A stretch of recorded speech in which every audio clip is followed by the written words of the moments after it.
बर्तमान आंचलिक पाणीपाग विज्ञान केन्द्र पक्षर एक बड़ खबर सामना तो बर्तमान जहाँ सूचना मिली मौसुमी केरल छुई सारी बेले खूब शीघ्र ओडिशा रे यह पहुंचवा नहीं आशा बांधी। गत 2 दिन मध्य राज्यर केतेक स्थान में कोहला पाग जो तापमात्रा परिवर्तन घटी सत्वे अधिकांश स्थान में गरम गुड़गुड़ी संतुलित होती राज्यवासी।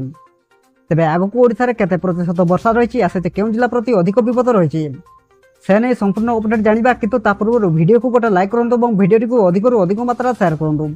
जदि आम चैनल आप प्रथम थर वीडियो देखते चैनल को सब्सक्राइब कर पाखे बेल आइकन को प्रेस कर ऑल नोटिफिकेशन ऑन कर रखु जहाद्वारा प्रत्येक दिन पाणीपाग संबंधी लेटेस्ट अपडेट आपण सर्वप्रथम आम चैनल माध्यम पाइपर। तो बर्तमान मिलता सूचना अनुसार आज अर्थात रविवार उत्तर ओडिशा और दक्षिण ओडिशार केतेक जिले में हालुकार मध्यम धरणर वर्षा हो पारे बोली पूर्वानुमान करछि पाणीपाग विभाग। विशेषकर मयूरभंज केन्दुझर ढेंकानाल अनुगुड़ नयागढ़ गंजाम कंधमाल गजपति रायगढ़ कोरापुट और मालकानगिरी में वर्षा हो पारे बोली आकलन कर उपरोक्त जिलागुड़िक पाग कोहला रही पारे। यापर संध्या सुधा घड़घड़ी सह वर्षा संभावना रही। सहित राज्यर 10टी स्थान में हिटवेव स्थिति रही।